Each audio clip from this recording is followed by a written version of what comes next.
pinaka-exciting para sa akin, pinaka-excited ako dun sa mga, sa entertainment na pwedeng i-offer ng Game Zone.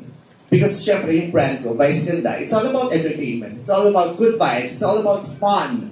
Yun, excited kaming lahat sa mga iba't ibang mga games na i-feature, iba't ibang games na i-introduce namin sa level of fun na makukuha ng mga consumers namin. And at the same time, excited ako sa mga magagandang istoryang maririnig namin mula sa mga taong gumagamit ng mga laro na i-introduce namin.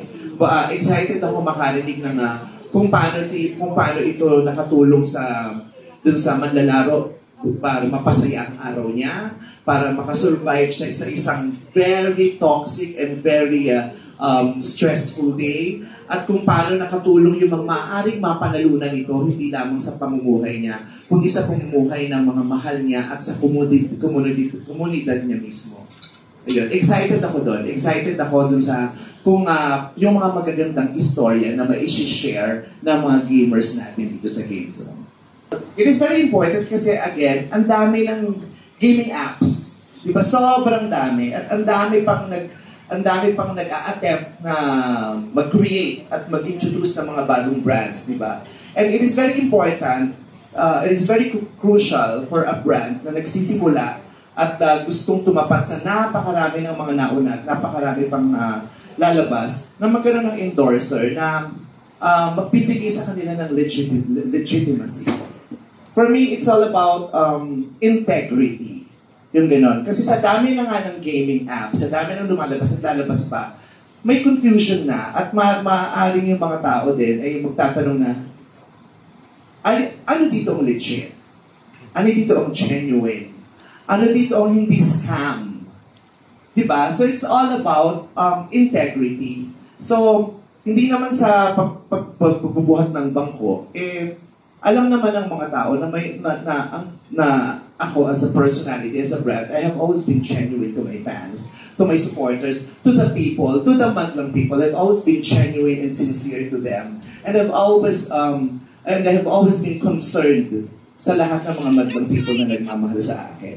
Kaya feeling ko, mahalagang malaman nila kung sino yung mga mahalagang magkaroon ng katuwang ang isang brand na nagsisimula ng isang pangalan na sa palagay nila ay pagkakatiwalaan din ng mga taong makakaalam tungkol sa brand na ito. Kasi kung sila mismo hindi kilala, paano mo ibibigay ang tiwala sa isang brand o sa isang taong hindi mo kilala? Diba? Magbibigay ka lang ng tiwala sa isang tao o sa isang brand na hindi mo kilala kung meron kang kakilala na nakadikit sa kanya na mapagkakatiwalaan mo. Diba kahit naman sa mga curriculum vitae or sa mga pag nag-a-apply ka, di ba may mga resources, may mga resource persons na pinitingnan natin kailangan kang ilagay para kung sakasakali, ma-check ang background mo, ang legitimacy mo, di ba? Yung gano'n. Kaya napakahalaga para sa isang brand na nagsisimula na magkaroon ng isang katuwang upang mag-legitimize sa kanila at magpa-alam sa mga tao kung ano ang katotohanan tungkol sa brand niya. And I'm very grateful for Game Zone na ako talaga yung kanilang kinonsider for this. Thank you very much. Congratulations, a lot of... Well, to be responsible as you game, you have to know your capacity and your limits as a gamer. Diba? As a human being. Pinakasimpleng explanation. Huwag kang maglaro kung wala kang sobrang pera. Kung sapat lang ang pera mo, huwag kang maglaro. Diba? Hindi enough na yung sinasabi, if you don't have money, don't play. So does it mean if you have money, you will play? No. If you have just enough, don't play. Yeah. Yun ang ina-advocate namin ng Game Zone. Kung maglalaro ka sa Game Zone, ang ipanglalaro mo lang, ang gagamitin mo, kung may sobra ka. So kung may sapat ka, we're not inviting you to play. Kung may sobra ka lang. So, kung parang maging responsibility mo, so may labis ba ako na pwedeng ipanglaro o sapat lang to? Kasi kung sapat ka lang at nilaro mo, hindi maganda ang resulta, ubus ka na sa sapat, kulang ka na, di ba? So yun, kailangan malaman mo kung kailangan ang ipanglalaro mo lang if you have more than enough. Di ba? If you have more than enough, then play. Again, hindi lang sa pera, pati sa panahon. Do you have extra time to play? Diba? Do you have extra? Kailangan maglaro ka lang for fun, for entertainment. You can only do that if you have extra time. Diba? Pero kung ang oras mo ay sapat lang sa pamilya, sa trabaho, o sa paano pang mga buluhan na ginagawa mo sa buhay, don't play. We are not encouraging you to play. Only play if you have extra time.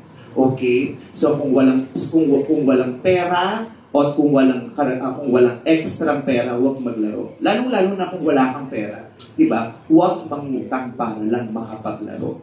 Diba? At dapat alam mo rin when to stop. Diba?